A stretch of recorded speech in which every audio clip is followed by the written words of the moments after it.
Bienvenidas compañeras, compañeros a esta nueva emisión de Alternativas. A Andrés Pierantoni, un analista geopolítico, un experto internacional con larga experiencia, sobre todo en proyectos, en la ejecución práctica de proyectos de integración en América Latina. Y ha tenido la gentileza de aceptar nuestra invitación para discutir justamente qué va a ser nuestro continente en medio de estas tensiones y de esta encrucijada mundial. Muchas gracias, Andrés, por aceptar la invitación. Bienvenido. Muchas gracias a ti, Pedro, por la invitación. Estamos a la orden.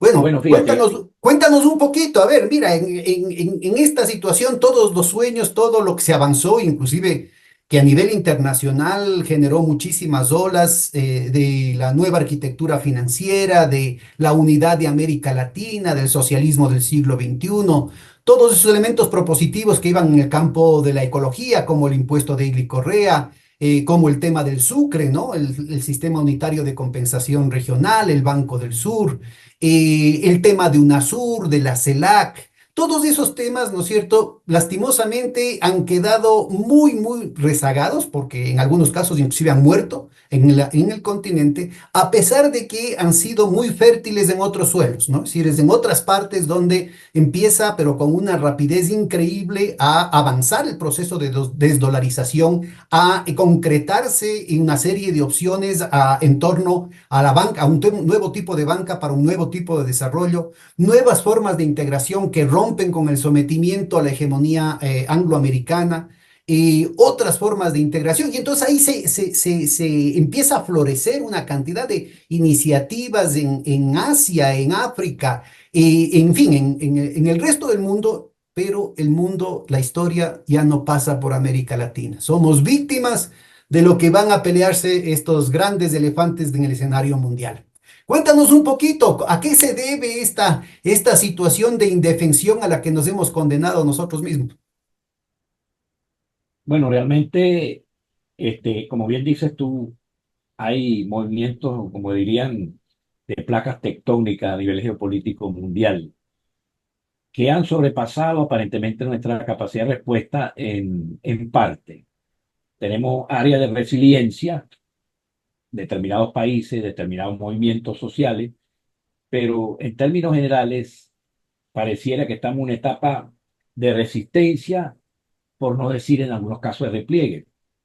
Fíjate, por ejemplo, con lo que tú acabas de mencionar, un ejemplo muy concreto, el tema BRICS y Venezuela como posible país con opción a ingresar al BRICS. La noticia que está circulando hoy es que Brasil ya habría manifestado en el seno de los BRICS o a los países dirigentes, por decir algo, de los BRICS, cierto malestar por el hecho de que Venezuela estaría incluida en el grupo de próximo ingreso. O sea, yo creo que en definitiva lo que ocurrió por la polémica a raíz de las elecciones en Venezuela del 28 de julio por parte de Lula era simplemente una breboca o era simplemente una preparación de escenario para la cumbre de Kazán del mes entrante en Kazán, Rusia, de los BRICS, y donde justamente Brasil trataría de impedir el acceso de Venezuela al grupo. Eso, esta noticia que está circulando estaría en sintonía con eso. Vamos a ver qué posición van a asumir los demás países líderes del BRICS, en el caso de Rusia, que es el aliado quizás más fuerte, China, Irán, la India, con respecto a la posición de Brasil. Ah, tenemos una situación allí, en el caso de Brasil, que ejemplifica un poco lo que tú estás planteando. El Brasil del primer gobierno Lula era otro Brasil. El Brasil 2002, cuando Lula gana en octubre de 2002, que por cierto, en cierta manera fue parte de las causas que generaron el golpe en Venezuela. Muy poca gente menciona por qué razón en abril del 2002, en el momento en que, producto de una serie de circunstancias de la ley habilitante del 2001, donde prácticamente Chávez provoca a todos los sectores antichavistas, por llamarlo así, con una ley habilitante que contenía una cantidad de proyectos de ley atacando el latifundio, atacando los intereses petroleros, atacando una cantidad muy amplia de temas y prácticamente precipitó, digamos, una situación sociopolítica tensa, sobre todo políticamente hablando, en 2002, con una caída importante en las encuestas en ese momento. Y a pesar de eso, en lugar de dejar que esa crisis política siguiera avanzando y condujera 2 años después al referéndum revocatorio, a la victoria del no en cuanto a la posibilidad de revocar, o del sí en cuanto a la posibilidad de revocar a Chávez, de repente desde el norte, desde luego con intereses también locales, pulso al golpe. Y la razón, en mi opinión, fue que las encuestas en Brasil daban como ganador ya en abril o antes de abril del 2002, que para octubre de ese año iba a ganar Lula. Entonces, la paranoia del eje Caracas-Brasilia fue uno de los elementos que incidió. Bueno, el Brasil de esa época pareciera muy diferente y el Lula de esa época muy diferente al actual. Era un Brasil que todavía tenía cierto impulso en cuanto a la industrialización, eh, en cuanto a la posibilidad de la conformación de una burguesía nacional empresarial brasileña. Lamentablemente, en estos 20 y pico de años hemos tenido un retroceso muy grande, donde una gran parte de los empresarios brasileños vendió sus empresas al capital transnacional o a intereses extranjeros, a sector inversionista extranjero, y se replegaron, por así decirlo, en la especulación financiera e inmobiliaria. Hay una Eso es transformación lo en que toda América Latina de las oligarquías, ¿no? de toda América Latina, es correcto. Y en Brasil se nota más. Y entonces eso a su vez conllevó la conformación de alianzas muy fuertes con estructuras del Estado y con estructuras políticas, las mismas que tienen a la defensiva Lula en el Congreso, las mismas que aplicaron una reforma, entre comillas, tributaria de maquillaje, donde simplemente se mejoró, se sistematizó mejor el desorden en cuanto a legislación fiscal que tenía tributaria, porque tenía Brasil, se simplificó mucho, pero igualmente tenemos una carga tributaria del 23% de IVA sobre los ciudadanos brasileños, que son una de las más altas del mundo, quiere decir una imposición directa, y no se ha tocado ni con el Son pétalo de una impuestos rosa los directos mecanismos regresivos, ¿no? Porque aquí estamos regresivos. hablando de que la gente que menos tiene es la que proporcionalmente más paga para sostener al Estado. Correcto. Eso mismo está ocurriendo. Y eso se mantuvo y se reafirmó e inclusive se le quitaron facultades que existían en la legislación anterior al Poder Ejecutivo en cuanto a modificar algunos parámetros o algunas tasas de impuestos en algunos tipos de impuestos. Entonces, Lula por ahí tiene una camisa de fuerza, y eso tiene que ver un poco con la explicación de lo que está ocurriendo con Venezuela, en mi criterio. Encima de eso, tiene un Banco Central brasileño con una política muy estricta en cuanto a la lucha contra la inflación. Ellos se escandalizan cuando la tasa de inflación supera el 4%, como si estuviéramos en Alemania, como si Brasil fuera Alemania, ¿no? Cuando todo el boom brasileño, con Delfineto, el famoso boom, cuando la dictadura militar, se basó en gran medida en una política de deficit spending, de déficit que había o sea, había una inflación alta, etcétera, pero eso permitió un gran desarrollo de la infraestructura productiva, sea industrial que agrícola. Lo que pasa es que lamentablemente lo industrial después falló y lo agrícola avanzó. Hay que Algunos. recordar, a propósito, solamente un paréntesis, Andrés, hay que Mm, recordar, ¿no? Que Brasil era una potencia, o más bien dicho, era un país básicamente agrícola antes de que haya un proceso de industrialización impulsado primero por Getúlio Vargas y luego, correcto, paradójicamente, por la propia dictadura militar. Es un tema así muy, mismo. muy importante, a diferencia de lo que fueron las dictaduras de Pinochet y Videla, ¿no es cierto?, en Chile y Argentina, con un proyecto tempranamente neoliberal, los primeros experimentos brutales del neoliberalismo a sangre y fuego pero básicamente le interesaba desindustrializar esos países por la movilización social que eso había generado, por los niveles de cohesión que habían planteado una correlación de fuerzas muy positiva para las posiciones nacional populares. En el caso de Brasil, a pesar de que había también esas fuerzas nacional populares, la estrategia que se siguió fue una estrategia igualmente fascista con la doctrina de seguridad nacional, una política industrializadora, pero con cooptación social, con una cooptación corporativista desde el Estado, de las organizaciones populares, sobre la base de la represión. La propia presidenta Dilma Rousseff fue torturada en su juventud, ¿no es cierto? Ubicando el nuevo rol de Brasil, ¿sí? Como polo de atracción de la industrialización por sustitución de importaciones que dejaba Argentina y que pasaba ahora, empezaba a concentrarse en Brasil. Correcto. Toda esa política prácticamente ha sido abandonada en el sentido, una explicación, en mi opinión, poco simplificada, es que supuestamente el sector agrícola brasileño ha sido tradicionalmente abierto a la competencia internacional, no ha tenido altos niveles de protección, supuestamente.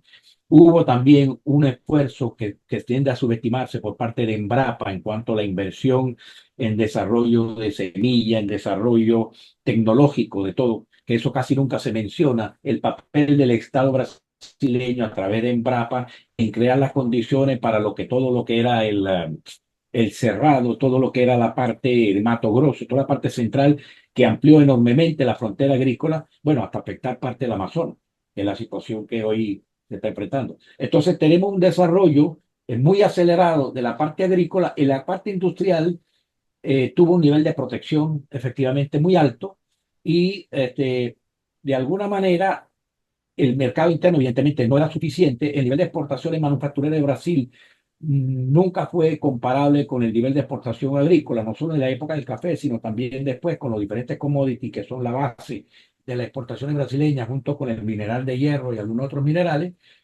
Entonces entró en una paulatina regresión la apertura con China que determinó el comercio de commodities, la exportación terminó también afectando a la industria brasileña y el resultado neto es que tenemos un sector manufacturero cada día de menor peso en Brasil y por otro lado, por consiguiente, tenemos menos actores sociales interesados en un proyecto de integración porque para las dimensiones del agronegocio brasileño, la región es muy pequeña. O sea, Brasil ya es el primer proveedor mundial de soya, de azúcar, de uno de los principales de maíz. Creo que uno de los principales, sino el mayor proveedor de carne vacuna, etcétera.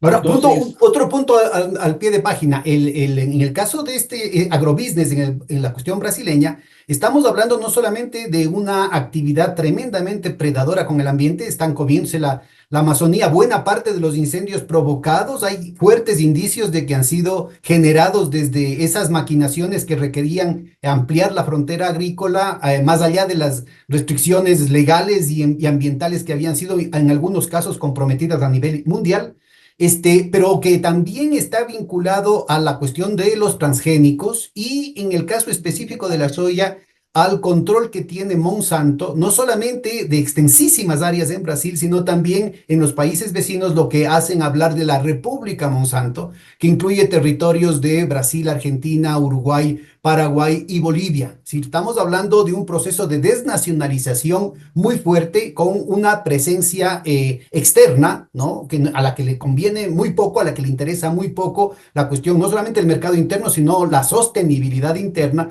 porque simplemente tiene sus intereses en otro lado. Y el rato que deje de servirles esto, tanto en términos económicos como sociales como ambientales, pues simplemente se mudan para otras fronteras. eso genera lo que tú acabas de mencionar, justamente la base de un problema que pudiéramos definir quizás como esquizofrenia geopolítica, porque Brasil tiene, el grueso de las inversiones todavía vienen de Occidente, por llamar así, en todo lo que es el agronegocio, inclusive ahora el proyecto ese de bonos verdes, etcétera, con las grandes inversiones que pretenden hacer en enormes extensiones de siembra de eucalipto. Que entonces, En cuanto a las inversiones, Brasil está volcado hacia Occidente, entre comillas, pero en cuanto a los mercados, Brasil está volcado fundamentalmente hacia Asia. Entonces, eso China, se ¿no? manifiesta Paradójicamente China. paradójicamente China. China es el gran mercado brasileño. De hecho, China recibe, o sea, las exportaciones de Brasil a China son 3 veces mayores que Estados Unidos. Entonces, por eso hablo de esta especie de esquizofrenia, que porque por un lado Brasil depende enormemente del mercado chino y depende enormemente del mercado ruso, porque todos los fertilizantes Claro. vienen de Rusia. Tan es así, y más ahora con la crisis de Ucrania.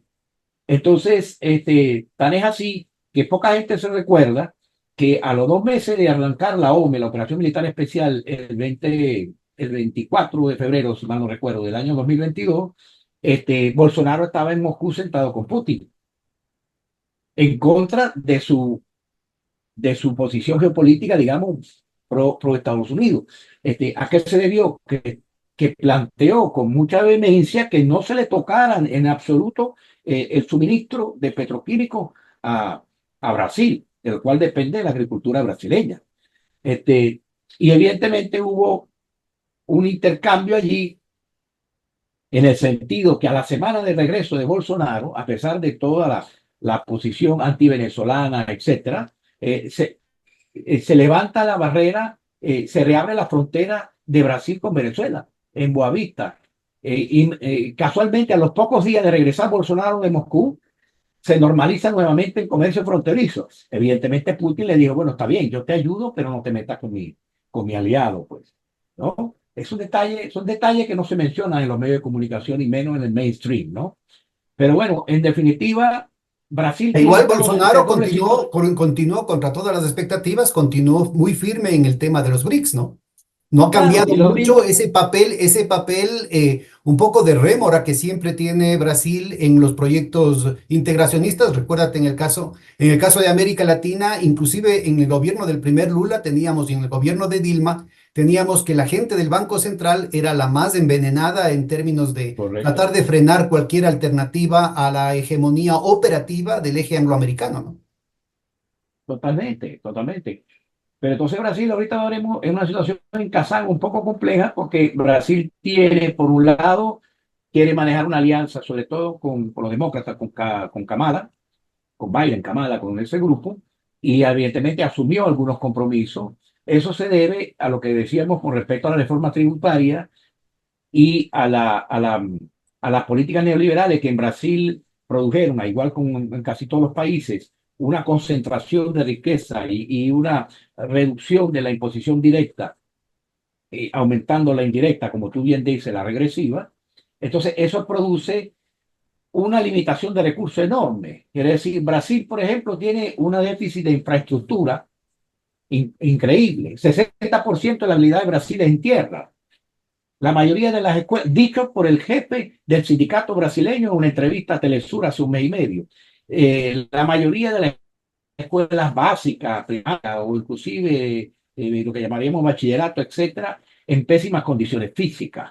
Es decir, Brasil tiene déficit de infraestructura, este país enorme, ¿no? Entonces, no es casual que a China y al Banco de Desarrollo, al nuevo Banco de Desarrollo chino con presidenta Dilma, le haya solicitado un financiamiento para todo un proyecto ferrocarrilero que en su total desarrollo a lo largo de unos cuantos años serían 50.000 millones de dólares.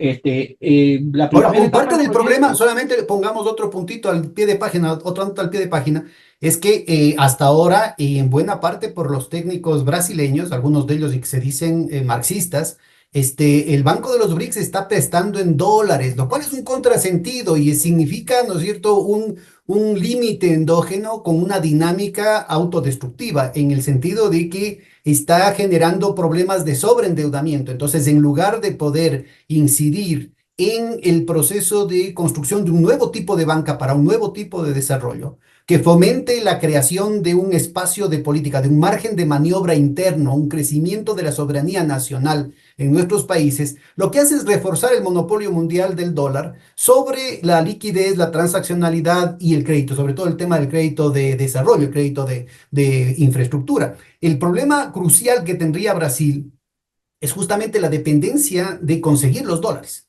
porque obliga, ¿no es cierto?, a que esas transacciones que se lo hace entre el Brasil que tiene el real y China que tiene el yuan, tengan que ser en dólares para poder pagar los dólares de los préstamos. Entre la URIA que manda Rusia, que podría ser en rublos, y Brasil que podría pagar en reales, ¿no es cierto?, tiene que hacerse en dólares para poder pagar esos préstamos que de pronto no tienen nada que ver con los Estados Unidos, sino que tienen que pagarse al banco al banco de los BRICS que está en Shanghai. Fíjense el tema brutal, ¿no es cierto?, de sinsentidos que se plantean desde estos supuestos temas técnicos, ¿no es cierto?, y que la izquierda y sobre todo los economistas progresistas en muchos casos nos negamos a discutir. Y el resto de gente, ¿no es cierto?, dice, no, ese es un tema técnico, eso mejor, es muy delicado, no hay que topar, ¿no? Y entonces Bueno, resulta ser que el diablo está en los detalles. ¿No? Entonces, lo que podría convertirse en una oportunidad gigantesca para que el presidente Lula, que a mí me consta personalmente, tiene un entusiasmo brutal, así un entusiasmo pero genético con los temas de la integración, con los temas de favorecer el desarrollo popular, la organización, la conciencia de la gente, podría convertir a esto en uno de los mecanismos fundamentales para llevar el desarrollo a las zonas más atrasadas de Brasil. Se convierte al contrario en una trampa para una mayor dependencia y un mayor subdesarrollo por el problema del tipo de crédito. bueno, China realmente está en cuanto a todo con la franja y la ruta, empezando por lo que tú estás planteando, después del balance de 10 años que hizo el presidente Xi Jinping en octubre del año pasado, donde a partir de la crisis del COVID, etcétera, China vio reducido sustancialmente eh, sus inversiones, su capacidad de inversión, inclusive en la franja de la ruta, de los 100.000 millones que tenía como con anterioridad a unos 40.000 millones, y es cuando habla Xi Jinping de los proyectos pequeños e inteligentes y proyectos verdes.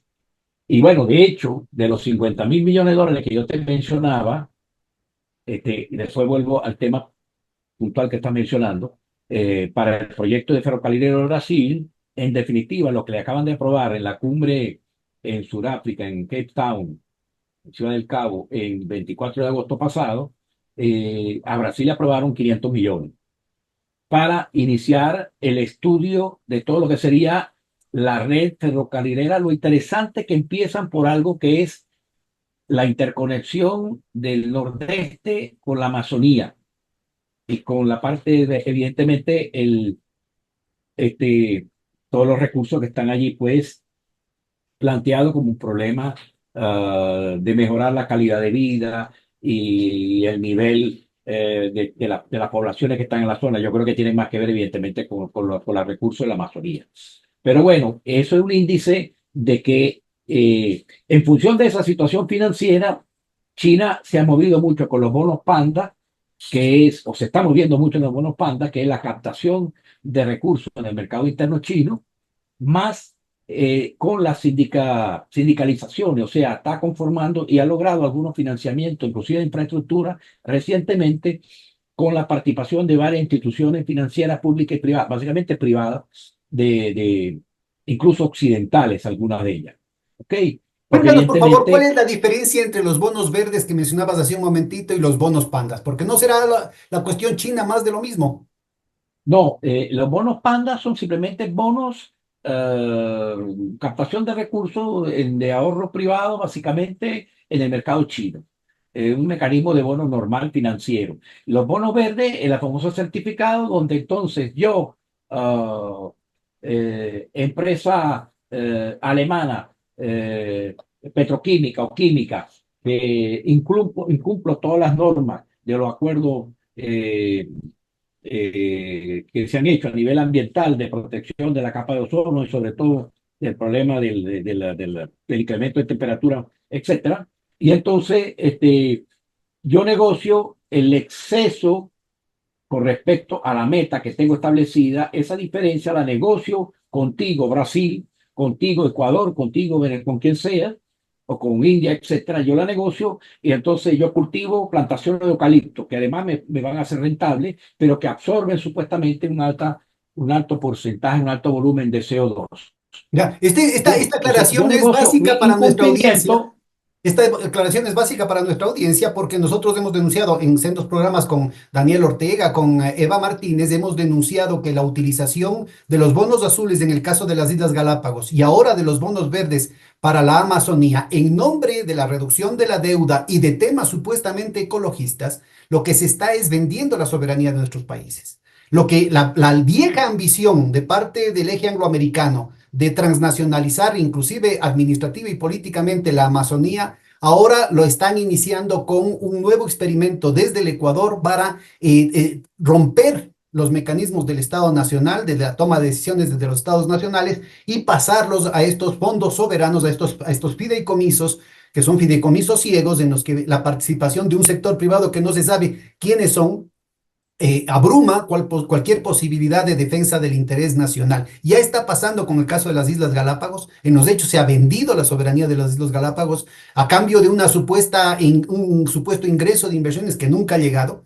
Y lo mismo están aplicando para el Chocó andino y también lo van a hacer para el caso de la Amazonía. Este es un punto sobre todo de referencia para nuestra audiencia.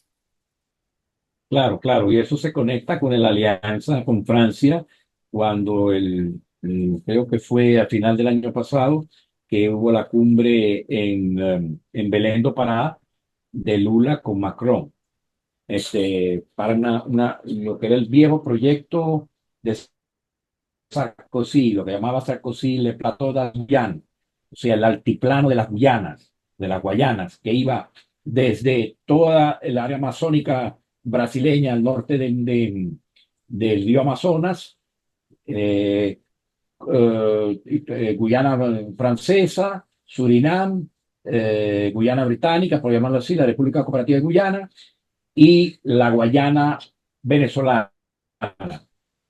Evidentemente, el proyecto Saucy, que lo retoma Macron y que fue firmado con Lula, apuntaba y apunta a la biodiversidad amazónica y a la conexión de ella con los grandes laboratorios de medicamentos, etcétera, franceses y europeos. Okay, y eso, y la cuestión y la estrategia que tú planteas o que tú mencionas y que tú detallas con respecto a los bonos verdes respecto a la Amazonía, está en sintonía con eso.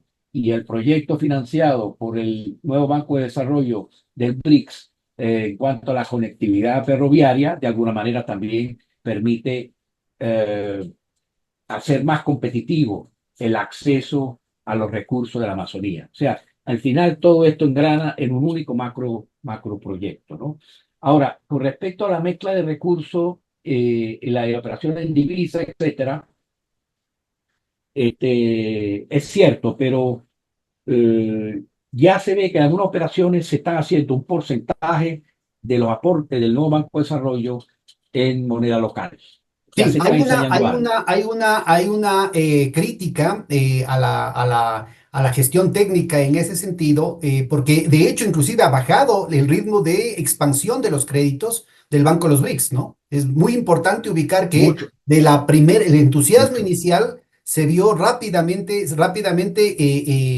frustrado, digamos, en los últimos 2, 3 años, precisamente porque algunos de los países potenciales clientes y sobre todo en términos de esta proyección geopolítica del desarrollo, es decir, un escenario de ganar-ganar, se chocaba con el hecho de que había un proceso de sobreendeudamiento en dólares. Entonces, los compromisos que tengo del un Correcto. lado con los compromisos que tengo en el otro lado son igualmente en dólares. Yo tengo que conseguirme dólares de cualquier forma. Entonces, cualquier opción alternativa se definía absolutamente estrecha. Lo que planteamos, lo que yo creo que es importante, porque de alguna manera esta crítica pude hacerla llegar a través de distintos medios, digamos, a compañeros, inclusive del otro lado, es decir, acá en gente como Michael Hudson y Desailly, ¿no? Han venido trabajando como que era la única alternativa y en realidad es perfectamente factible el tener un sistema de crédito en otras monedas y un sistema de compensación de pagos como la que se planteó en la nueva arquitectura financiera de América Latina. Y ya se lo dijo, yo leí a Pepe Escobar, ¿no es cierto?, en una entrevista que le hicieron hace un par de meses, que en efecto ellos estaban conscientes de que había este problema, pero que el momento que pase la conducción del banco, creo que es el próximo año o el subsiguiente, a una dirección rusa, ese momento van a hacerse ya plenamente, ¿no es cierto?, de manera masiva, proyectos en monedas, en métodos de pago alternativos. Claro, ahí es muy importante y ojalá que Rusia ponga al frente del nuevo Banco de Desarrollo a Sergei Glasiev, que viene siendo el economista ruso que desde hace muchos años, por cierto, nativo de Zaporilla, ahí donde está la central nuclear en Ucrania. Eh, pero Glasiev es uno de los más brillantes economistas, tengo entendido, ruso, de los más progresistas. Está a cargo en este momento de la parte euroasiática. Creo que es parte de la estructura de la Comunidad Económica Euroasiática y de un instituto en esa materia. Y es realmente el que está coordinando el trabajo de equipos básicamente ruso-chino en cuanto al estudio de lo que tú estás planteando. Y En abierta confrontación con la gente del Banco Central ruso, ¿no?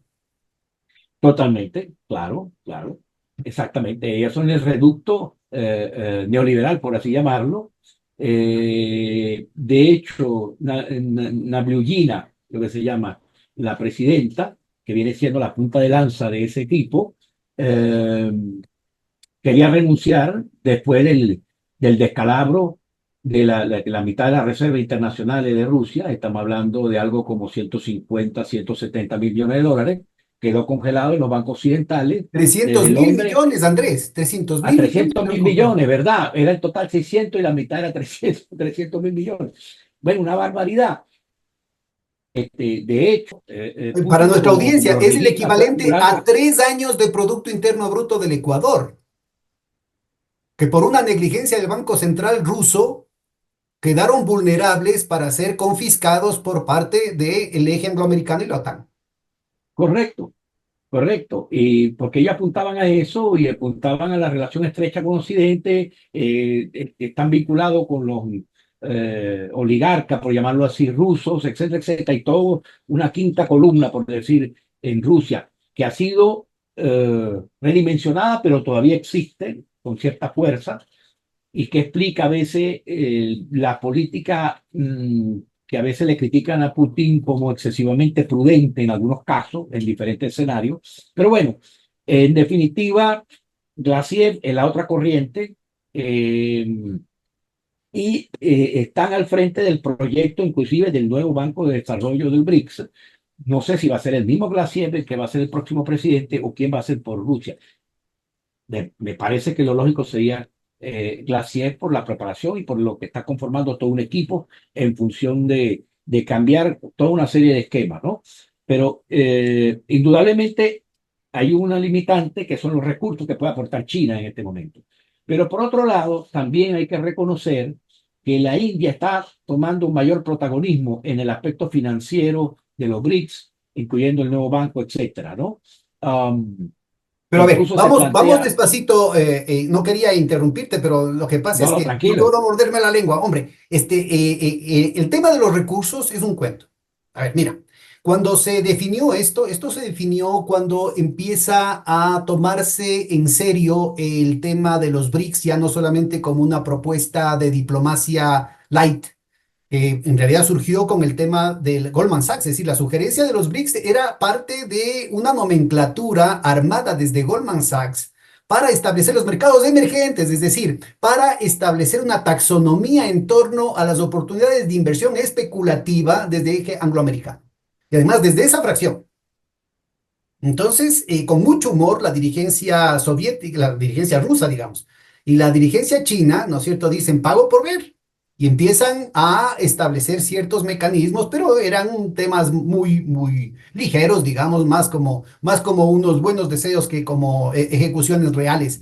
Hasta que la crisis del 2008 gatilla una serie de tensiones y una ofensiva que se evidenciaría en el tema del Maidán ucraniano y en una serie de correcto, actitudes hostiles que incluyeron, 2014, que incluyeron un primer momento con la misma gerente del Banco Central ruso, ¿sí? Ya le hicieron el golazo en el 2009 de tomarse otros 300 mil millones de dólares con mecanismos especulativos. Ahí no aplicaron sanciones. simplemente con mecanismos especulativos muy similares a las operaciones que hizo Soros en el año 92 en contra del Banco de Inglaterra y del Banco de Italia. Inglaterra. Hicieron lo mismo en contra de Rusia, lo cual, digamos, era casus belli. ¿No? En otras ocasiones podría decirse que era casus belli. Entonces empiezan a tomar en serio el tema y avanzan rápidamente las negociaciones, pasa de BRIC a BRICS. Y en Nueva Delhi, en marzo del 2012, después de que se había conseguido en la Asamblea General de Naciones Unidas, sobre la base del reporte Stiglitz de la Comisión de Expertos convocada por el presidente, el padre sandinista Miguel de Escoto, una serie de reformas al sistema internacional, se define, algunos de los puntos se los incluye, incluyendo el tema de los derechos especiales de giro, que porque China había solicitado el poder entrar con mayor peso en los mecanismos de decisión del Fondo Monetario Internacional. Entonces, que lastimosamente quedó también pasmado, ¿ah? También quedó pasmado. Sí, todo el mecanismo transformador que la propuesta inicial, que era ecuatoriana, en torno a la emisión de derechos especiales de giro, es decir, estos dineros que el Fondo Monetario Internacional coloca sin fecha de pago a una tasa de interés bajísima en todos sus países socios, es decir, una liquidez, una inyección de liquidez importantísima. Nosotros planteamos, primero, que durante muchísimos años se quería negar esa posibilidad y se decía que eso de ahí es imposible hacerlo, que técnicamente estaba mal diseñado. Nosotros ubicamos claramente que sí era posible hacerlo y de hecho el exministro de Economía neoliberal del Partido del Congreso sudafricano se encargó y en 2 semanas tuvo depositado de todos los bancos centrales. Entonces la propuesta era que esas emisiones tenían que hacerse anuales y que tenían que los países que tienen divisas fuertes, entre ellos principalmente Estados Unidos y Europa, Inglaterra y Europa, que tienen divisas fuertes, no necesitan derechos especiales de giro y podían hacer un traslado, una donación de esos derechos especiales de giro para resolver el problema de hambre.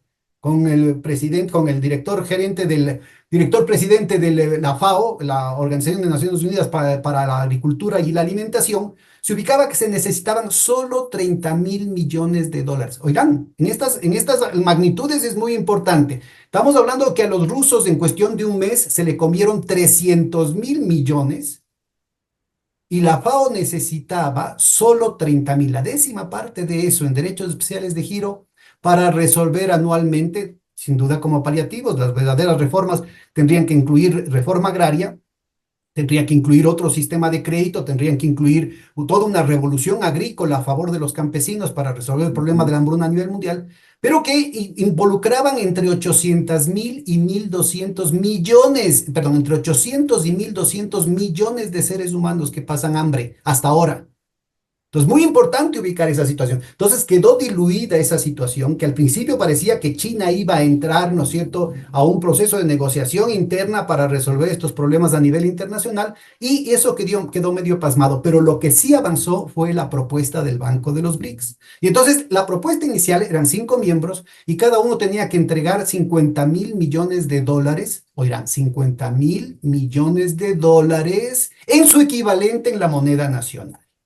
Eso sale del comunicado de Nueva Delhi, marzo del 2012. Facilito, todo esto pueden ustedes encontrar. Yo conozco con detalle porque fueron amigos del Congreso Nacional Africano, además de nacionalidad india, que viven, o sea, que tienen generaciones en África, en Sudáfrica, que hablaron con sus pares en India y lograron introducir esa propuesta con el beneplácito de los rusos y la aquiescencia muy distante de parte de los chinos, ¿sí? Entonces, esto llega a la reunión en Sudáfrica, en Johannesburgo, ¿sí?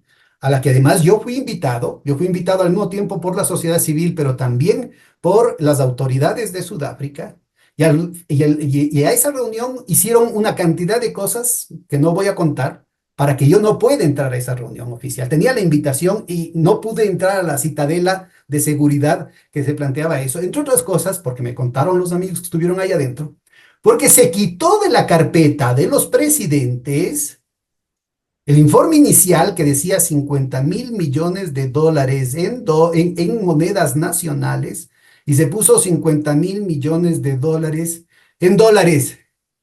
Entonces los presidentes que estaban totalmente de acuerdo sobre todo la presidenta Dilma, que estaba muy interesada en la propuesta inicial, lee el informe y dice 50.000 millones de dólares en dólares. ¿De dónde me saco pues 50.000 millones de dólares en dólares?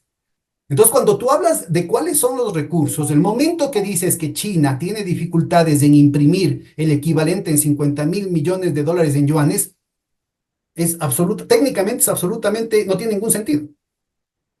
Por eso es la clave del asunto. Es decir, el momento, recuerda que los Estados Unidos imprimen 50.000 millones de dólares con el dedo meñique de la mano izquierda, a pesar de que ellos son derechosos. Con el dedo meñique de la mano izquierda, en un segundo, los Estados Unidos imprimen 50.000 millones de dólares en dólares, porque ellos son los que imprimen los dólares. Ahora, los China bonos también puede panda, imprimir 50.000 millones de dólares en yuanes con el dedo meñique de bueno, su mano izquierda, y ellos son de zurdos. hecho, correcto, de hecho, los bonos panda son en yuanes, Claro. porque se Ahí está captan en la el gran mercado interno diferencia, chino, ahí está la gran claro, diferencia. o Por sea, eso, por eso la importancia estratégica, ¿no es cierto? Que va a tener, por más que hayan matado la iniciativa del Sucre, del Sistema Unitario de Compensación Regional, es la perspectiva estratégica, tanto teórica como operativa. Porque lo importante es que haya hecho una sola operación. Se mostraba que sí se puede. Entonces, así como se puede aquí, se puede hacerlo en los BRICS, se puede hacerlo en América Latina, en la Unión Africana, se lo puede hacer en una propuesta distinta de Unión Europea una vez que salgan del pantano en el que se han autocondenado, en una propuesta distinta de unidad entre los pueblos del sur, ¿no es cierto? Sobre la base de las soberanías nacionales, no restando la soberanía nacional, no mutilando como ha sido la propuesta del euro, y que ahora lastimosamente los amigos, inclusive economistas heterodoxos, le están convenciendo al presidente Lula de que diga este tipo de cosas. O sea, el modelo central latinoamericano, el de Banco Central Latinoamericano es el modelo del Banco Central Europeo que está planteando ahora el gobierno brasileño. El gobierno brasileño está planteando ahora la necesidad de un euro latinoamericano. Es una barbaridad, totalmente opuesta a toda la discusión que yo creo que se logró vencer, ¿no es cierto? No solamente en medios académicos latinoamericanos, sino a nivel internacional, en Europa, en Estados Unidos, en Asia también, en Asia. Recuerda que en ese momento ni los chinos ni los rusos, gente muy brillante y muy talentosa, planteaban este tipo de cosas. Entonces, ahora queda esta alternativa que es peligrosamente sencilla y por eso la quieren matar. Precisamente sí, para lo único que poder existía, meternos de contrabando cosas como estas, de que lo que sí, pasa es que los chinos no tienen lo recursos. único que existía en esa época era el Chiang Mai en Asia, que era Exacto, que un sistema es un bilateral, espagueti de relaciones bilaterales, también bilaterales. basadas en el Exacto. dólar y con permiso político, o sea, con el veto político tanto de Estados Unidos como de Japón, que lo hacían prácticamente inviable. Entonces, el momento en que se Quizás se plantea una parecía un cosa mucho poco, más sencilla, que es un sistema de compensación de pagos digital, correcto, correcto. la cuestión se resuelve, primero, baratísimo, es un tema recontra barato, en términos administrativos, en términos energéticos, en términos de informáticos, en términos de necesidades de programación, es un tema absolutamente barato, con una capacidad de control enorme, porque quieren decir, es que con el sucre se pueden hacer actividades ilícitas. Miren, es mentira, es decir, con el dólar se hacen muchas más actividades ilícitas, y peor con el Bitcoin. Porque todos los controles que se pueden utilizar con el dólar se pueden utilizar también con el No, el sucre. problema del sucre es que el sucre está blindado. Lo que pasa es que Claro, cuando tú hablas ya de los bienes materiales, eso no es facultad de los bancos centrales ni de los bancos claro. comerciales o como se les llame. Eso es de Eso es facultad aduana, es de la de aduana y inteligencia, eso y de claro, los de empresarios Interpol. y no sé qué. Entonces, está achacando al sucre algo que no tiene nada que ver con el sucre. Pero bueno, Pues bueno, pero este, el horizonte, yo creo que vale la pena el haberte interrumpido tan largo, porque en este debate que estamos teniendo ahorita, yo creo que se muestra, ¿no es cierto?, el potencial gigantesco que tiene esto. Cuando nosotros planteábamos, acuérdate, cuando hace 14, 16 años nosotros planteábamos ese tipo de cosas, nos decían que estábamos locos, que era ciencia ficción, ¿te acuerdas? Teoría de la pero, conspiración, pero- sí, pero aventurerismo. Ahora ahora todo el mundo está haciendo esto. el problema es que quien lo está tomando, porque ¿qué pasa? Se hace mucha propaganda y mucha expectativa con respecto a la desdolarización, etcétera, aunque le quede muchísimo camino por delante todavía que recorrer. Pero realmente los pasos han sido hasta ahora relativamente tímidos. Tímidos. Lo que no es tímida es la reacción. O sea, en particular Trump ha sido muy claro. país que quiera apuntar a la desdolarización en su comercio internacional, país que yo le pongo el 100% de arancel para el mercado estadounidense. Quiere decir, Lo cual de manera está descarnada más lo que está haciendo claro es, ello. claro, está haciendo de manera totalmente descarnada lo que en los hechos ya hicieron, es decir, a Saddam Hussein lo matan no por lo que había hecho, Correcto. sino porque Y en a algún momento Gaddafi dijo, páguenme el petróleo no en dólares, sino en en euros. euros. Y a Correcto. Y a Gaddafi lo Gaddafi cuando matan, ¿no es está cierto? No por lo que igual. dijeron que habían hecho, ¿no es cierto? Sino porque él Correcto. empezó a plantear la posibilidad de la Unión Africana, ¿no es cierto? La Unión Correcto. Panafricana sobre la base del dinar de oro. Correcto. Así es. Entonces ahora ya lo dice Trump, lo dice sin ningún empacho, no lo dice sin ningún cosmético, con lo cual deja a todos los economistas, tanto de derecha como de izquierda, que se refugiaban en el tema, es que este es un tema técnico, es que ni sé qué, es que ni sé cuánto, los deja absolutamente desnudos. Los deja, como decimos aquí en Ecuador, chiriciques, frente, ¿no es cierto?, a la obscenidad del poder, a la obscenidad de la agresión imperial. Y tienen la desvergüenza de seguir pasando estas cosas como argumentos técnicos y académicos. Es increíble de ver cómo se inundan los journals académicos, la literatura especializada, y no me refiero solamente a los neoliberales, a los cercanos al Fondo Monetario Internacional, a los heterodoxos, cómo se inundan con una serie de justificaciones supuestamente técnicas de algo que, como tú acabas de mencionar, se está desnudando ahorita como un problema puro y duro de agresión imperial, de sumisión de parte del imperio. O estás conmigo, o te cae el garrote. Claro. Aquí tenemos, volviendo un poco a la dimensión latinoamericana, el tema de esa esquizofrenia que comentábamos antes, que se va a ver, yo creo que la cumbre de Kazán, el elemento que puede generar algunas disonancias se llama Brasil, más que todos los nuevos países que ingresan, Arabia Saudita, Emiratos Árabes Unidos, Kuwait, no sé, Etiopía, Egipto, todos esos países nuevos, el quien va realmente a generar algunos ruidos en todo este proceso que estamos conversando en cuanto a las políticas de dolarización, el ingreso de Venezuela y una cantidad de cosas más, va a ser Brasil.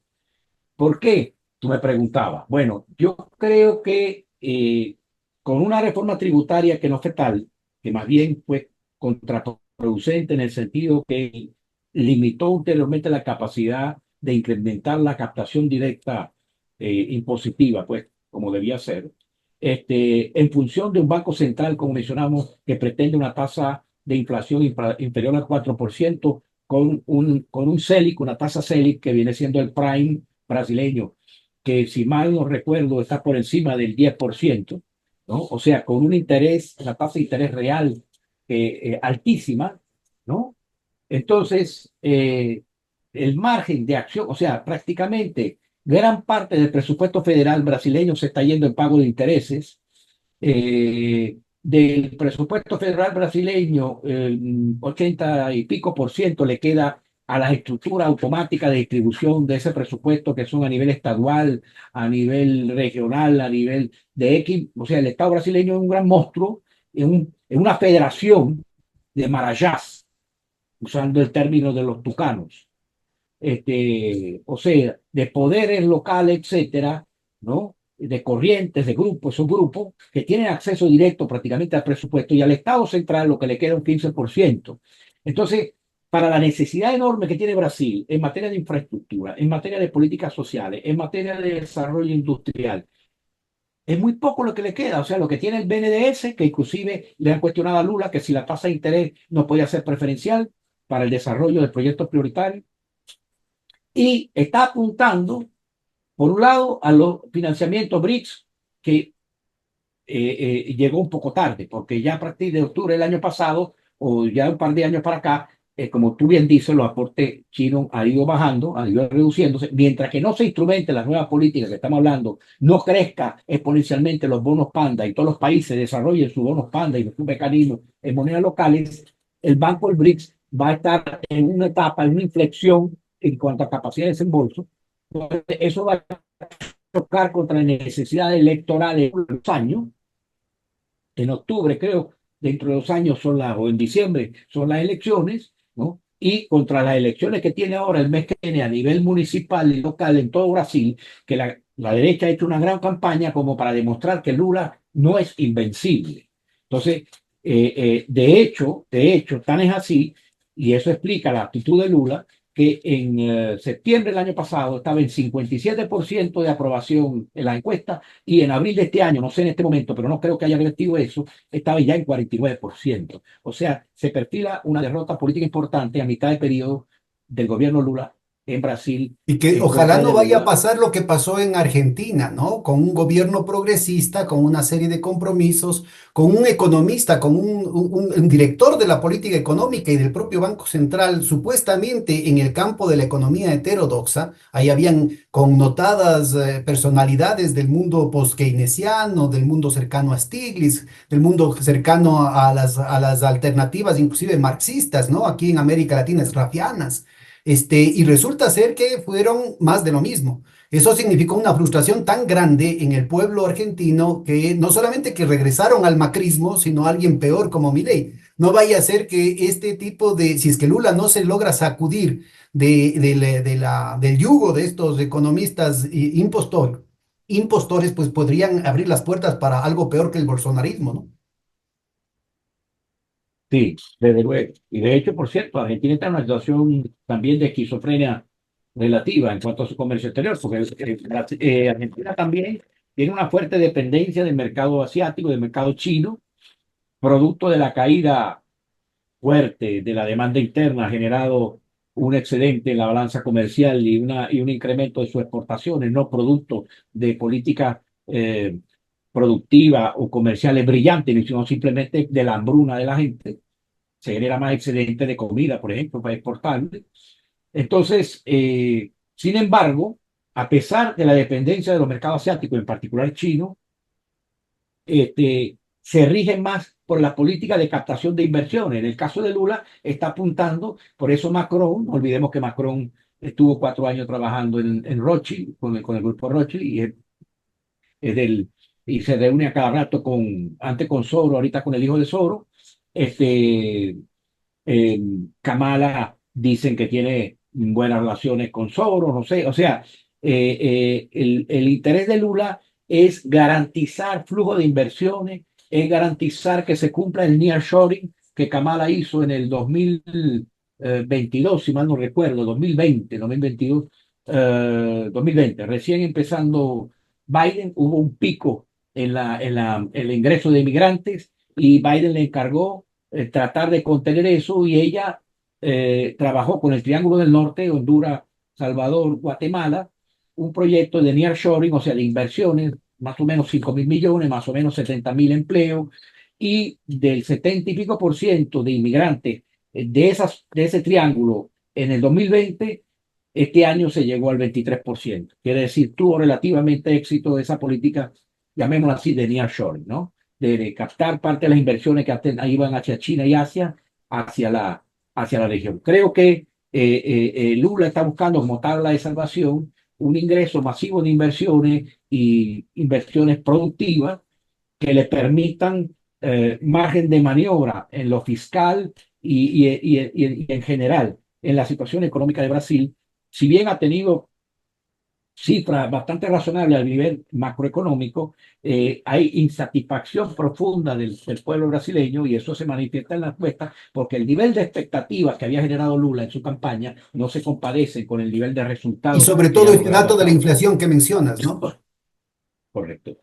Exactamente, hay un problema inflacionario en Brasil que está atacando. Y no olvidemos que Brasil es un país con una injusticia muy grande a nivel, por ejemplo, inmobiliario. Con la especulación financiera que mencionábamos antes, las ciudades brasileñas, los terrenos, los territorios, etcétera, para construcción son costosísimos. Y prácticamente un enorme porcentaje de la población brasileña vive en condiciones no aceptables de calidad de vida en cuanto a los inmuebles. O sea, hay un déficit de vivienda social, por llamarlo así, enorme en Brasil, enorme. El gobierno brasileño de Lula ha tratado de hacer algunos programas, pero son paliativos. No son comparables, por ejemplo, a la misión vivienda que se viene aplicando desde Chávez en Venezuela, donde tú consigues edificios y vivienda social en todos lados. inclusive en las mejores áreas de Caracas, al lado de edificios, tú consigues tu misión vivienda y hubo su rechazo al principio, pero ahorita se convive con tranquilidad. Entonces, este, ese tipo de situación de alguna manera se repite en otros países. Ahora, ¿qué pasa? El país que venía de una situación parecida, o eso termina en México, pero México, sobre todo caso de ganar a Trump, se encuentra en una situación muy difícil. México tiene un nivel de dependencia de su exportación en 93%, de un 4% del PIB son las remesas que recibe de Estados Unidos. O sea, México tiene una relación carnal, como diría Menem, con Estados Unidos y con el que es NAFTA, y ahorita se llama United States, etcétera, US, las siglas pues, de los países, ¿no? Este, que por cierto, Trump amenaza renegociar para empeorar las condiciones. Él no quiere saber nada por ejemplo, de la maquila o de la construcción, la industria de automotriz mexicana, que es una de las industrias principales de México en este momento.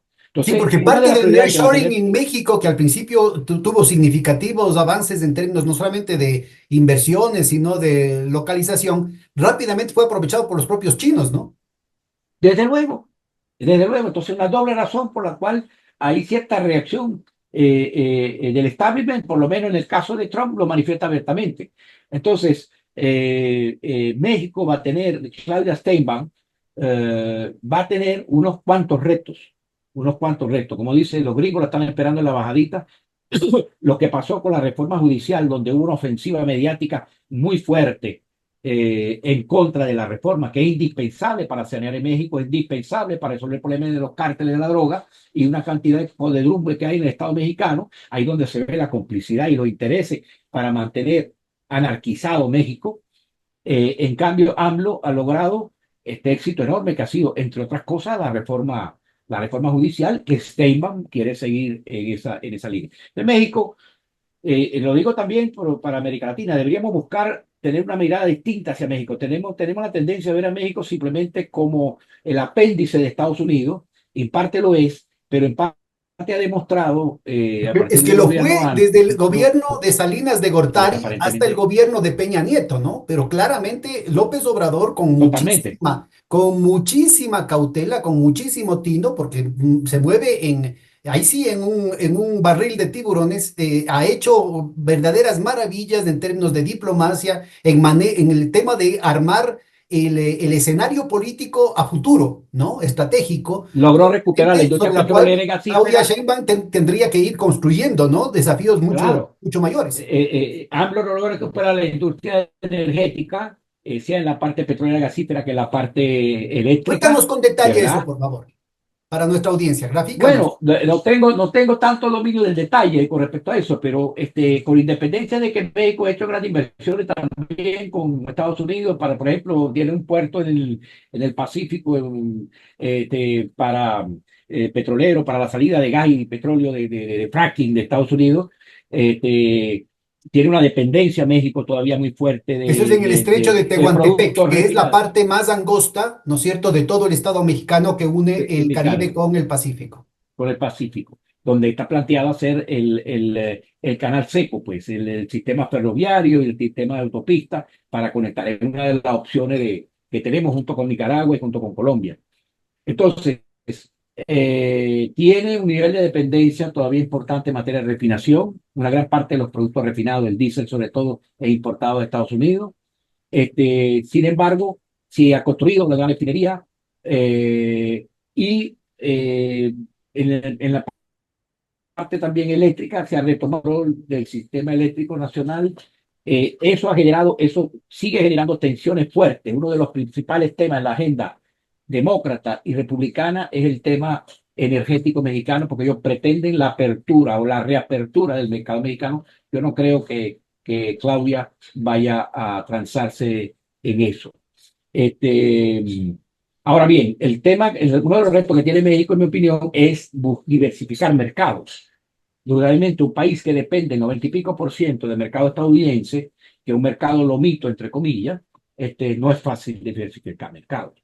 Tengo entendido que inclusive México hasta está acariciando la idea de los BRICS, lo cual evidentemente sería una eventual respuesta a acciones proteccionistas de Estados Unidos para México recuperar un margen de maniobra. No olvidemos que la parte energética México no es Venezuela. México tiene, igual que Colombia, reservas petroleras y gasíferas que están bajando aceleradamente. Por eso México ha tenido un acercamiento a partir de enero, febrero de este año con Venezuela. Después que empezaron las negociaciones Estados Unidos-Venezuela hace 2 años y medio, México aprovechó para también insertarse Pemex, con reunión con PDVSA, etcétera, porque la primera respuesta a la problemática mexicana de déficit de crudo en particular y eventualmente de gas es Venezuela, lógicamente.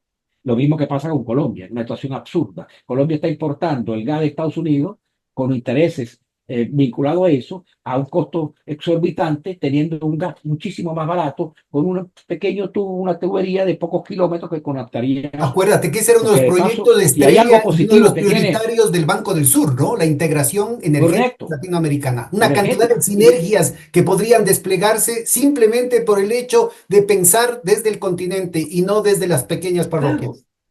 entonces tú tienes con una pequeña tubería, por ejemplo, desde La Fría o de por allí hasta los gasoductos que están más allá de la frontera ahí pegados, lo que tiene Colombia, un activo importantísimo que tiene interconectado, mucho más que Venezuela, tiene todo el sistema de gasoductos interconectado en toda Colombia. El nivel de gasificación, inclusive urbana, etcétera, que tiene Colombia está mucho más adelantada que Venezuela, pero le está faltando la materia prima.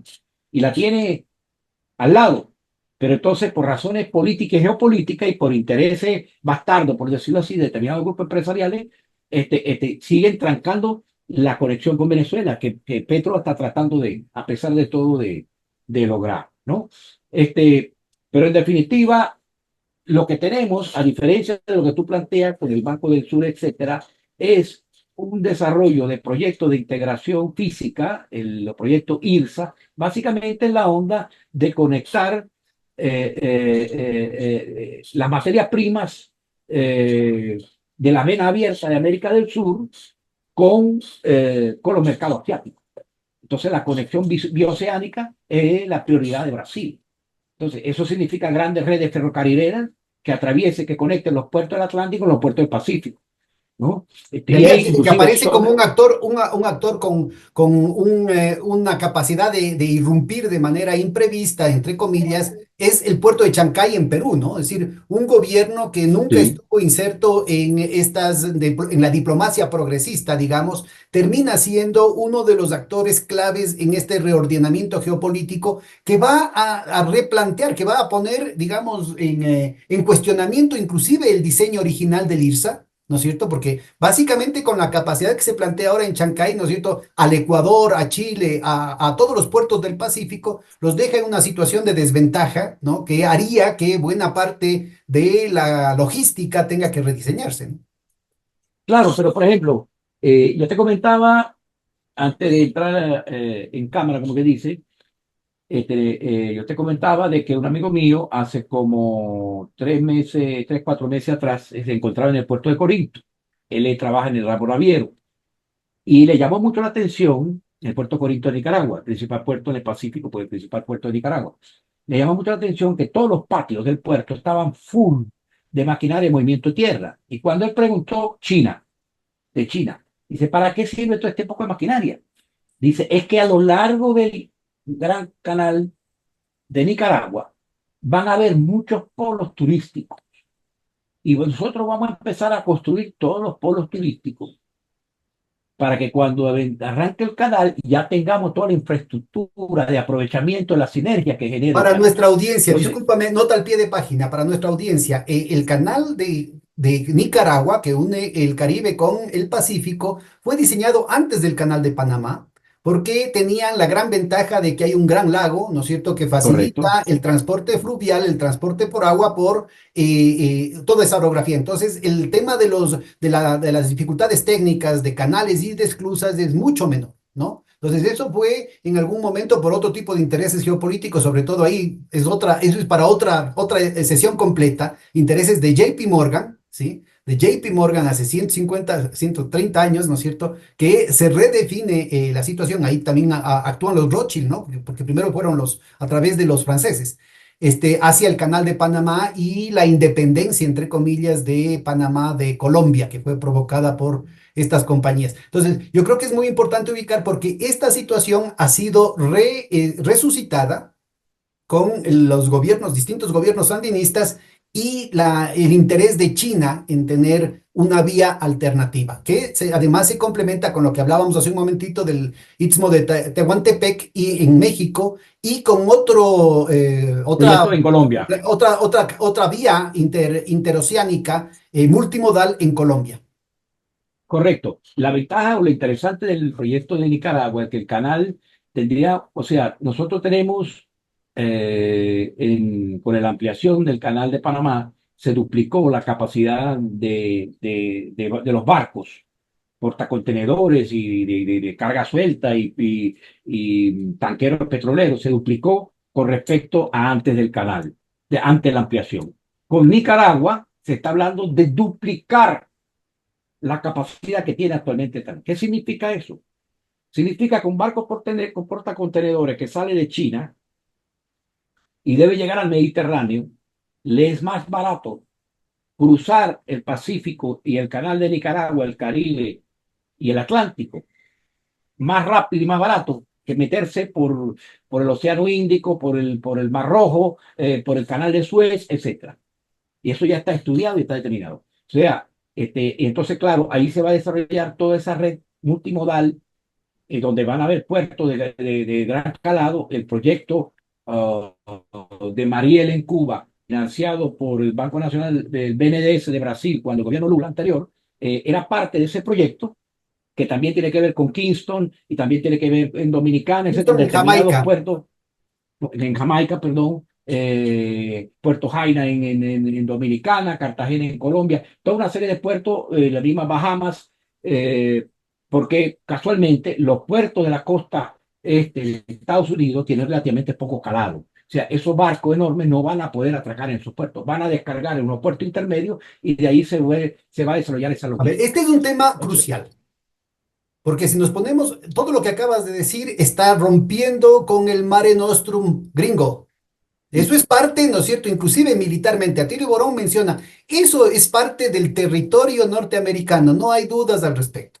Pero estos puertos, esta infraestructura, esta posibilidad de conexiones mundiales, significa destrozar toda la geopolítica angloamericana, en la que los Estados Unidos inclusive han jugado el papel de peón de esos verdaderos amos, digamos, al menos en este aspecto, que estaban en Londres, para no hablar de otras capitales europeas. Entonces, yo creo que es muy importante ubicar que todos estos proyectos de desarrollo para América Latina, que todos estos proyectos técnicos para el problema de la logística, de la infraestructura y eso, todo el problema de la inversión pública como concepto en América Latina, tiene que ser destruido por aquellos pagados en especie o en dinero por la propaganda norteamericana. es correcto. Pero de hecho, bueno, eso tú lo estás ejemplificando mucho últimamente. Parece que la agenda apunta al caos en lo que ellos llaman caos creativo, lo que le sirvió en la primavera árabe, lo que le sirvió en la primavera naranja en Ucrania, de la cual nace después el Maidán en 2013-2014. Entonces ellos aquí también tratan con una mezcolanza con narco y con otros factores, lavado y una cantidad de cuestiones, de generar, de hecho, una situación de relativo caos porque no tienen capacidad de respuesta ante la ofensiva china en cuanto a las inversiones que están incrementándose, a pesar que todavía no están al nivel, digamos, de Estados Unidos quizás, y sobre todo a nivel del comercio, donde realmente América del Sur cada día más se está volcando hacia Asia, en particular hacia China. Entonces, lo del canal de Nicaragua, en mi opinión, si están invirtiendo en esa infraestructura turística, quiere decir que en cualquier momento va a haber el anuncio por parte de China. Ahora, claro, eso depende de una serie de factores, del resultado de las elecciones del 5 de noviembre en Estados Unidos y de muchas cosas. Pero evidentemente China de Y alguna dejan manera posesionar está al que gane, ¿no? a Y si sí, dejan posesionar posesionar. a quien gane. Bueno, ese también es correcto, ¿no? Y ahí está el debate de quién nos conviene en la región. Este, Ese otro debate y porque varía la situación. Y mi opinión es que en el caso de Venezuela, de repente Trump es un tipo negociador duro, pero tenemos dos elementos fuertes que vienen siendo el petróleo por un lado y los migrantes. Tenemos 2,2 millones de migrantes. Entonces, tenemos herramientas porque, bueno, si tú quieres que yo acoja de regreso un porcentaje alto de esos migrantes, tienes que darme posibilidad financiera. Si no, vienen a Venezuela y después tengo que, no es que tengo que sacarlos, salen hacia Colombia, hacia Brasil, etcétera. Entonces, el problema en sí no se resuelve. Pero bueno, este, en términos generales, estamos con la situación del 5 de noviembre en Estados Unidos, estamos con la situación del Medio Oriente en plena efervescencia, por decir, usar un término elegante, y la situación en Ucrania también, aunque allí ha ido avanzando la operación militar especial, por seguirla denominando de esa manera. Este, lo que sí observamos es que el paradigma integracionista, como lo teníamos nosotros diseñado, inclusive cuando debatíamos el tema del Sucre y pulsaban el tema del Sucre, etcétera, que por cierto, que por cierto, yo creo que es rescatable. ¿En qué sentido? Usted de repente, desde Venezuela, si negocia con Estados Unidos, no puede quizás ingresar a los mecanismos de desdolarización del intercambio de los BRICS, pero de repente puede reactivar un Sucre o algo parecido, porque estamos hablando en el Hablemos de marco de la sistemas de manufactura. compensación de pagos alternativos para no Correcto, anclarnos en una... alternativo. ¿Por qué? Porque viendo la botella medio vacía, o sea, medio llena, tú tienes una situación de intercambio de bienes con valor agregado eh, menor, como porcentaje del PIB o de comercio. Porque bueno, en todos los países hemos tenido una regresión, por decirlo así, de la actividad manufacturera. Pero entonces eso significa que los volúmenes de comercio que tú pudieras manejar a través de esos mecanismos de intercambio compensado serían, no afectarían al dólar, por decirlo de alguna manera, pero sí nos permitirían consolidar un territorio de comercio y de integración mínimo, ¿no? Desde luego, tiene que haber una actitud y una voluntad política. En el caso de Ecuador, una de las cosas que la parte venezolana criticaba en el marco del Sucre es que cuando Venezuela planteaba la posibilidad de incorporar la petroquímica, no el petróleo, pero sí la petrolera, como para tener un mecanismo de la uria y todas esas cosas que el Ecuador importa, para tener un sistema más balanceado, porque lo de balance más pronunciado es entre el superávit de Ecuador y el déficit de Venezuela, comercialmente, dentro del Sucre. Y eso puede generando tensiones. Entonces, tiene que haber voluntad política para buscar soluciones, Sobre todo de la largo parte, plazo, porque en el corto plazo, ¿no es cierto? No es posible construir escenarios de ganar-ganar. Es la importancia de pensar estos mecanismos de pagos, estos mecanismos digamos, del corto plazo, de la balanza de pagos en general, en términos de una propuesta de integración productiva que empiece a correcto, pensar, ¿no es cierto?, precisamente la sostenibilidad de esos desbalances en términos de economías productivas que se complementen, no como han sido estos 200 años de dependencia en la que estamos todos de espaldas unos contra otros, ¿no es cierto?, a codazo limpio, disputándonos con los mismos productos por los mismos mercados. Entonces, el proceso de integración está estratégicamente derrotado en ese horizonte. En cambio, la posibilidad que mencionabas hace un momentito entre Colombia y Venezuela con el gas, que podríamos dar miles de ejemplos. Es decir, el gas de Chile, Chile importa cantidades enormes a unos precios exorbitantes del otro extremo del mundo, porque por razones diplomáticas, históricas, no puede tener un acuerdo con Bolivia. con Bolivia. Así de sencillo, y podría tener, ¿no es cierto?, los problemas de balanza de pagos que tiene ahorita, los cuellos de botella en términos del mercado cambiario en Bolivia ahorita se resolverían en 5 minutos con un tubito como el que estás mencionando ahorita, ¿sí? Simplemente si es que se abre un mercado alternativo con Chile. Ya han habido avances en ese sentido, pero el problema, ¿no es cierto?, de dividir para reinar es lo que en última instancia ha derrotado las posibilidades de la integración latinoamericana, porque tenemos en nuestras cancillerías, en nuestros ministerios de planificación, de economía, de finanzas, en nuestros bancos centrales, una cantidad de infiltrados que están haciéndole el favorcito precisamente a esa agenda del conflicto, del caos creativo del eje angloamericano. es totalmente cierto. Así como, por ejemplo, un mecanismo de integración que quedó pasmado, el Grupabol, Uruguay, Paraguay, Bolivia, los planteamientos de integración física, Uruguay había cedido un terreno para una zona franca a Bolivia, todo el potencial de sinergia con el gas de Bolivia y la electricidad excedente de Paraguay, que la tiene básicamente hipotecada Brasil, Que pero fíjate, entonces solamente Paraguay, pongo otro detalle importantísimo en lo que estás diciendo. Ese proyectito, así de puntual, ¿no es cierto? En los hechos lo que resuelve es las heridas de una historia de guerras, historias de atrocidades de lado y lado entre todos los países de América Latina, ¿sí? correcto. Y lo mismo podría decirse no solamente entre Paraguay y Bolivia, entre Bolivia y Chile, entre Perú y Chile, entre Perú y Ecuador, entre Colombia y Venezuela, entre Colombia y Ecuador. Sí, eso es lo que no quieren, que vivamos en paz. Y entonces de pronto resulta ser que aparece un Milei, ¿no es cierto?, mandando al diablo a todos los otros países hermanos, el presidente del Ecuador invadiendo la embajada de México en Quito, es decir, creando una situación, ¿no es cierto?, para nuevamente fomentar los odios, para nuevamente fomentar los mercados del complejo industrial angloamericano. Yo creo en ese particular que hay que aprender a manejar herramientas eh, en dimensiones distintas, herramientas distintas. Entonces, yo Bolivia necesito del mercado chileno, chileno necesita de mi mercado. Una cosa es el diferendo fronterizo, y otra cosa son los intereses. O sea, entonces tratemos de concretar, independientemente de que sigamos peleando lo otro. O sea, y eso tienden a hacerlo muchos países. Lo está haciendo la India con China, que tiene diferendos fronterizos de mayor calado. Están llegando a convenimiento, están poniendo a un lado el tema fronterizo, lo están congelando y están buscando fórmulas diplomáticas de canalizarlo y mientras tanto están Y lo dando un mismo entre tremendo China y Rusia impulso también, pues. a la integración.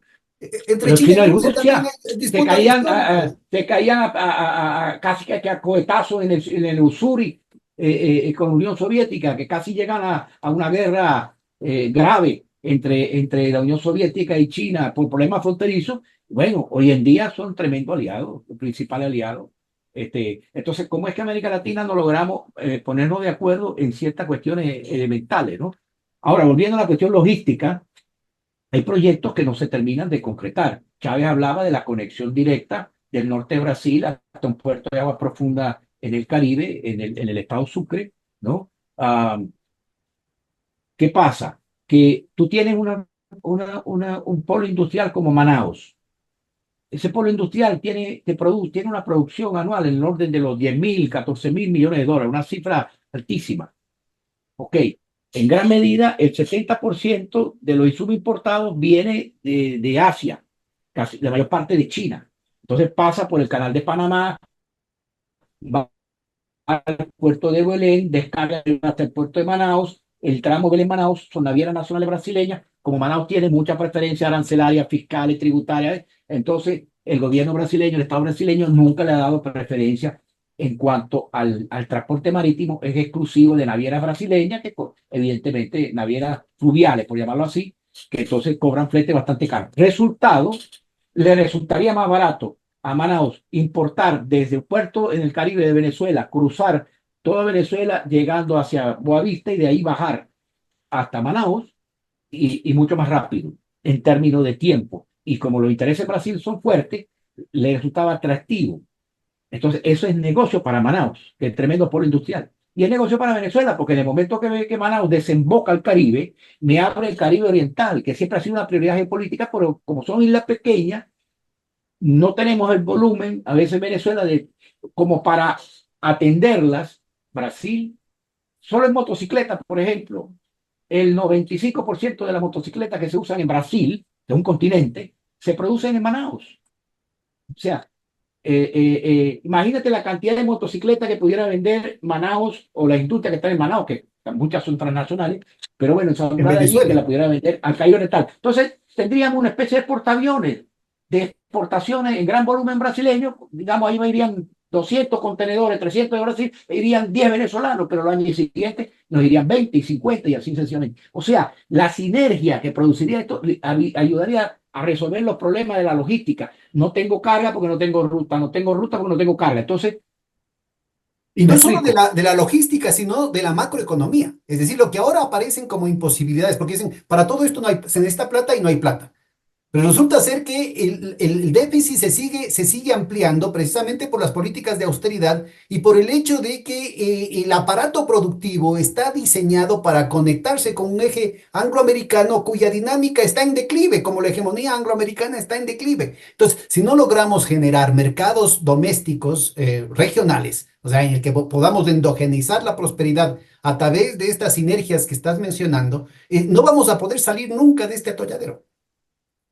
En ese sentido, por ejemplo, en un proceso que venía desde antes de las elecciones del 28 de julio en Venezuela y que se está acelerando ahora con una clara voluntad política por parte del presidente Nicolás Maduro, es la comunitarización, la vertiente comunitaria, el tratar, si queremos, un poco la filosofía de las misiones de Chávez. Las misiones fueron estructuras paralelas al Estado porque el Estado era inoperante, burocrático, no daba capacidad de respuesta en materia de salud, en materia de alimentación, en toda una cantidad de cosas. Entonces Chávez inventó las misiones y las grandes misiones y fueron exitosas. En este momento la gran misión viene siendo, la gran misión Hugo Chávez, no me acuerdo exactamente toda la definición de la misión, incorpora básicamente el que los recursos lleguen directamente a las comunidades, bypaseando muchas estructuras del Estado. Por ejemplo, aquí en Antímano, parroquia Antímano, una carretera que había que hacer entre Antímano y Mamera, que es un sector colindante de la misma parroquia, y costó menos de la mitad. ¿Por qué? Porque la hizo el Estado, puso los recursos, puso el equipamiento y puso los materiales. La mano de obra la puso las comunidades. Claro, paga a una tasa razonable, pero costó 47% de lo que estaba presupuestado por la alcaldía originalmente. Entonces ahorita están entrando en un plan de reconversión urbana Ujú. Esto del conecta barrio. muy bien el tema de las políticas internas con las políticas internacionales, es decir, la posibilidad ¿Entiende? de hacer coherente, ¿no es cierto?, una alternativa de desarrollo en su Para conjunto. decirte algo en el caso de la construcción, me decía alguien de una alfarería, no voy a mencionar el nombre. Nosotros vendemos un bloque, por decir algo, a 25 bolívares, no me acuerdo, un bloque de arcilla. Y al cliente mío le llegan 85. El consumidor lo compra en la ferretería, en la cadena llegan 85. Un país no puede resistir esto. No hay política antiinflacionaria que logre manejar ese tipo de situaciones. Entonces, esa estrategia de ir a las comunidades perfectamente puede ensamblarse con una estrategia de participación, inclusive de empresarios, Claro. en ese tipo de Sí, proyectos. sí, Por decirte algo, las nuevas tecnologías te permiten, ¿no es cierto?, otro tipo de articulación del monopolio, por un lado, ¿no es cierto?, los oligopolios capitalistas, con la economía popular y solidaria y con franjas exactamente, intermedias de la pequeña y mediana producción. Es decir, el espacio que habría en este mecanismo de endogenizar el desarrollo a través del desarrollo de los mercados internos y la construcción de sinergias entre los mercados domésticos regionales permitiría, ¿no es cierto?, otro tipo de costos, otro tipo de estructuras de costos que ahora se vuelven prohibitivos, pero por ejemplo, con una plataforma de compras y ventas como la que aquí en el Ecuador hicimos esto de la Supertienda Ecuador, ¿no? Que fue diseñada, una especie de ujú, mercadolibre.com, pero diseñado que incluía capítulos como el de Uber, por ejemplo, ¿no? Entonces, lo que correcto. ahora aparecen como temas imposibles o dicotómicos, de pronto empiezan a hacerse viables precisamente en la perspectiva de un desarrollo integrado del continente. Yo creo que temas similares se podrían hablar, por ejemplo, en la necesidad de producción de alimentos para Venezuela, ¿no es cierto?, que podrían ser provistos por las comunidades andinas, por la producción campesina aquí en el Ecuador o en Colombia, y retomar la propuesta de la Gran Colombia, ¿no? Yo creo que podrían plantearse una cantidad de opciones que están ahí presentes, pero que simplemente aparecen como imposibles en la actual forma de pensar la economía, en la actual forma de pensar la política. Estás dando ejemplos, pero formidables. Un puntito que creo que sería fundamental es hablar de qué es lo que ha significado el tema del Mercosur, qué ha significado Bolsonaro, Macri y ahora Milei, ¿no es cierto?, en términos de la transformación del Mercosur, que en algún momento podría haberse convertido en la propuesta que más había avanzado en las últimas décadas, ¿no? Bueno, prácticamente el tema de la reprimarización de la economía brasileña y con Macri la economía argentina ha avanzado muchísimo y la afectación por consiguiente al aparato industrial, etcétera, etcétera. Entonces, todo eso explica el debilitamiento de los factores sociales que estaban impulsando un mercado integrado. O sea, la grande interés en este momento externos que están presentes en Brasil y están presentes en Argentina, que controlan los circuitos cárnicos, los circuitos del azúcar y todo ese tipo de cosas, no les interesa Y de un Mercosur. autopartes, ¿no? Exacto. No le interesa un Mercosur que le puede encarecer determinado insumo, no le interesa sobre todo un arancel externo común en cualquier mecanismo de integración básico. Entonces, las fuerzas que en cambio están a favor de estos mecanismos de integración son relativamente débiles, ¿no? Claro, es comprensible la actitud de un Uruguay que en definitiva no es un país de desarrollo industrial, sino básicamente agropecuario. Y su mercado realmente, Uruguay apunta a un mercado de altos parámetros cualitativos. Por consiguiente, Uruguay, por ejemplo, compite en cárnicos, sea en bovino que en ovino, compite con Australia, en los mejores del mundo. ¿Entiendes? Uruguay te despacha el lomito tal X por avión a Emiratos Árabes Unidos y te lo despacha para los restaurantes. O sea, para Uruguay, el mercado masivo no es lo importante, sino los nichos de precio alto. Entonces está produciendo una ganadería de muy altos parámetros bajo todo punto de vista.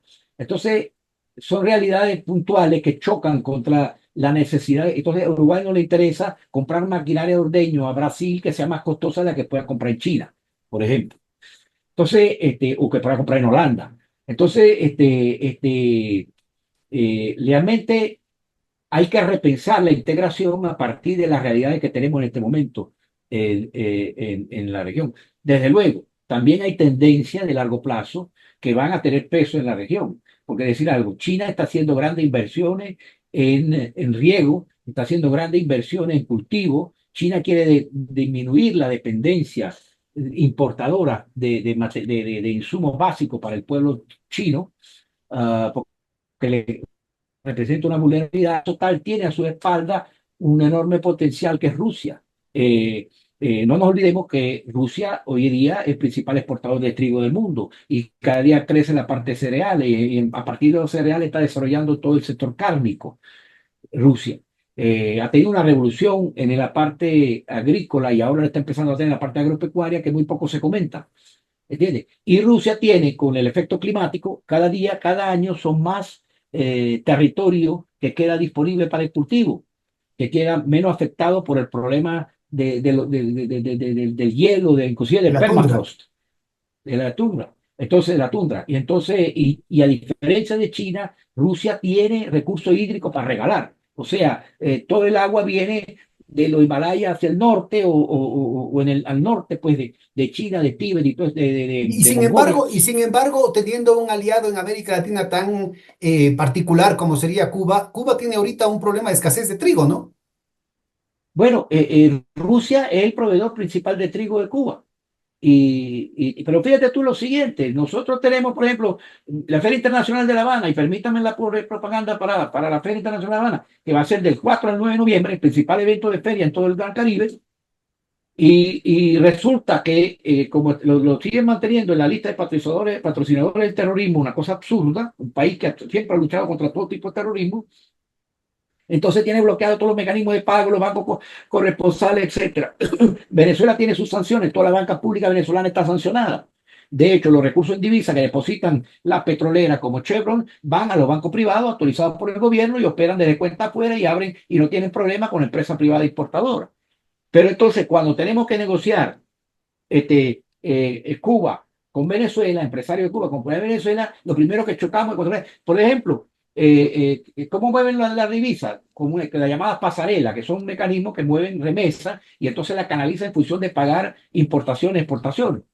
Ah, Pero pero muchas de entonces esas que pasarelas, inclusive la en mayoría, inclusive en terceros países, ¿no es cierto? Si algún claro, banco es, participa en eso, es sancionado por los Estados Unidos. bueno, pero la mayoría de las pasarelas que están inclusive autorizadas en Estados Unidos pasan por Estados Unidos. Entonces tenemos dos países sancionados por Estados Unidos y yo exportador venezolano o importador venezolano tengo que utilizar una pasarela de Estados Unidos. Lo tengo que pensar tres veces, por no decir algo, ¿verdad? Entonces vamos a desarrollar mecanismos de pago. Si tuviéramos el Sucre no tuviéramos ese problema. ¿Tú me entiendes? O sea, es increíble las limitaciones que tenemos, incluso a veces. Ayer hablaba con un exportador venezolano que exporta productos de cosméticos, no sé qué cosa, y tiene su mercado, interesa allá, y quería comprar pañales y no sé qué cosa, a una empresa establecida en Mariel, cubana, 100% cubana. Ah, o sea que la compensación no tiene el ritmo de pago para hacer la compensación. ¿Me explico? Yo creo que sí existe la fórmula y yo mismo se lo expliqué cuál fórmula se puede utilizar a través de mecanismo de fideicomiso allá, bla, esa es cuestión de ver.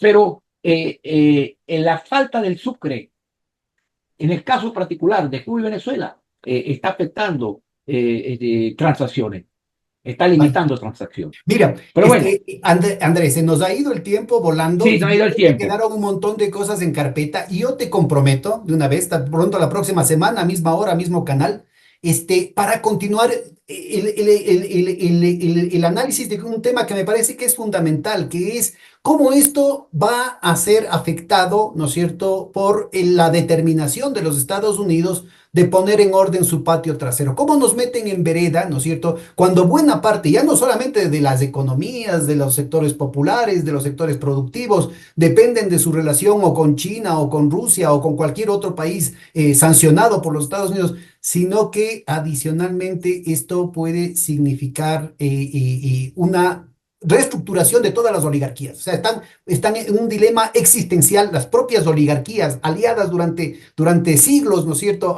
al interés atlantista, al interés angloamericano, para ponerlo así, al menos los 200 años, de pronto están siendo traicionados por su más fiel aliado, es decir, a quien han servido también mal paga el diablo a sus devotos, decimos aquí en el Ecuador. Resulta ser que les toca entrar en un proceso que les quema inmediatamente porque no va a alcanzar para todos ellos de redefiniciones. Así es que, ¿qué te parece si nos continuamos discutiendo este tema en el tema de la tensión con la profundidad del conflicto que se viene? No hay problema. Bueno, Perfecto. te agradezco muchísimo. Unas Acepto el palabras reto. finales, Andrés. Bueno, nada, yo creo que es fundamental, fundamental que aprendamos lo que llamaba un filósofo español el salto categorial. Si yo analizo un tema de física, tengo que tomar en cuenta la ley de la física. Un tema social, tengo que tomar en cuenta las leyes básicas de los procesos sociales. Nosotros no podemos conectar directamente declaraciones de principio y consigna con acciones concretas. Tenemos que mediar a través de una serie de elementos que nos permitan que esos principios y esos ideales y esas ideas fuerzas puedan concretarse en un espacio y en un tiempo concreto. Creo que la izquierda necesitamos realmente aprender a aterrizar y basarnos no en hacer todo lo posible, sino en hacer lo necesario, que es distinto, para Fundamental. lograr los Muchísimas resultados. gracias. No, este es un tema fundamental. Así es que yo te comprometo, Andrés. Muchísimas gracias. Hasta la próxima. Gracias a ti, Pedro. Un abrazo.